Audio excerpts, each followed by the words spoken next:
ce matin, bien-aimé, que la faveur de Dieu soit avec toi, que Dieu bénisse ta maison, que Dieu bénisse l'œuvre de tes mains.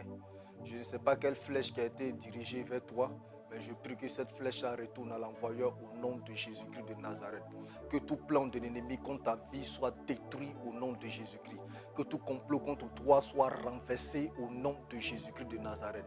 Que Dieu bénisse ta vie, que la faveur de Dieu soit avec toi dans le nom de Jésus-Christ de Nazareth.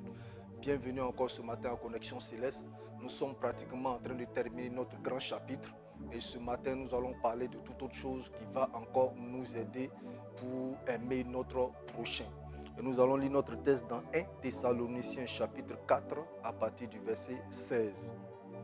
Car le Seigneur lui-même a un signal donné à la voix d'un archange et au son de la trompette de Dieu descendra du ciel. Et les morts en Christ ressusciteront premièrement. Ensuite, nous les vivants qui serons restés, nous serons tous ensemble enlevés avec eux sur les nuées à la rencontre du Seigneur dans les airs. Et ainsi, nous serons toujours avec le Seigneur. Consolez-vous les uns les autres avec ces paroles. Bien-aimés, nous avons parlé de l'amour du prochain. Mais ce dont je voulais te parler aujourd'hui, c'est l'envie d'aller au ciel. Celui qui doit aimer son prochain doit comprendre que aimer son prochain va lui ouvrir les portes du ciel. Bien-aimé, le ciel est rempli d'amour. Si tu n'aimes pas ton prochain, tu ne peux pas arriver là-bas. C'est pourquoi Dieu l'a donné comme un commandement. Et si tu ne veux pas obéir à ce commandement-là, bien-aimé, tu n'as pas ta place au ciel. Donc aimer son prochain, c'est avoir envie d'aller au ciel. Bien-aimé, tous ceux que tu vois autour de toi qui font l'effort sur eux-mêmes d'aimer leur prochain, pas parce qu'ils n'ont pas été blessés, pas parce qu'ils n'ont pas été trahis, pas parce qu'ils n'ont pas subi des humiliations, mais à cause de l'avènement de Jésus-Christ, à cause du retour de Jésus-Christ, et parce qu'ils n'ont pas envie de rater les noces de l'agneau, ils font des efforts sur eux-mêmes pour oublier ce qui est en arrière et regarder devant, en oubliant les offenses, en oubliant les humiliations et aimer leur prochain.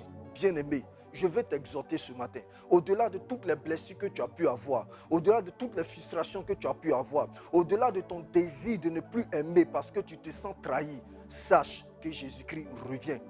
Jésus revient prendre ceux qui sont dans la victoire. Et celui qui est dans la victoire, c'est celui qui fait l'effort sur lui-même d'aimer son prochain. Parce que aimer son prochain, c'est un commandement. Et si tu ne peux pas aimer ton prochain, cela veut dire que tu n'es pas prêt pour le royaume des cieux, tu n'es pas prêt pour le retour du Seigneur.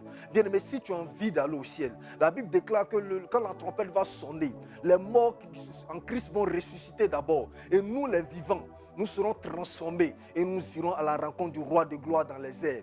Bien-aimé, si tu veux faire partie de cet événement, il te faut aimer ton prochain. Si tu veux participer aux noces de l'agneau, il te faut aimer ton prochain. Peu importe la blessure que tu as reçue, peu importe l'humiliation que tu as reçue, mais fais l'effort sur toi d'oublier toutes ces choses-là à cause d'aller au ciel. Fais l'effort sur toi d'oublier toutes ces humiliations et aime ton prochain comme toi-même. Bien-aimé, regarde ce qui est écrit dans Galates chapitre 2 au verset 20. J'ai été crucifié avec Christ. Et si je vis, ce n'est plus moi qui vis, c'est Christ qui vit en moi. Si je vis maintenant dans la chair, je vis dans la foi au Fils de Dieu qui m'a aimé et qui s'est livré lui-même pour moi. Bien-aimé, c'est celui qui a le caractère de Christ qui va aller au ciel. Celui qui n'a pas le caractère de Christ n'ira pas au ciel.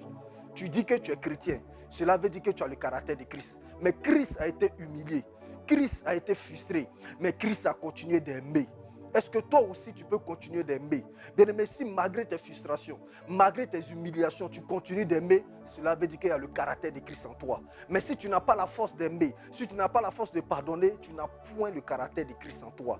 Ne te trompe pas, ce qu'un homme aura semé, il le moissonnera aussi.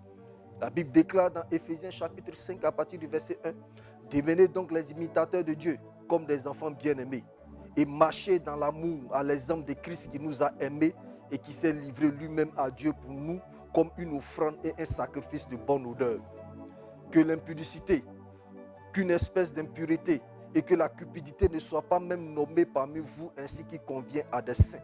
Qu'on n'entende ni paroles déshonnêtes, ni paroles insensées, ni plaisanteries, choses qui sont contraires à la bienséance, qu'on entende plutôt des actions de grâce. Car sachez-le bien, aucun impudique, impur ou cupide, c'est-à-dire idolâtre, a d'héritage dans le royaume de Christ et de Dieu. Bien-aimé, l'amour du prochain est un commandement. Et cela doit être appliqué à 100%. Si tu veux aller au ciel, tu as intérêt à aimer ton prochain. Si tu n'aimes pas ton prochain bien-aimé, tu n'auras pas de place au ciel. Ma prière pour toi ce matin, c'est que tu puisses faire l'effort sur toi-même d'aimer ton prochain, parce que ton salut en dépend. Shalom à toi.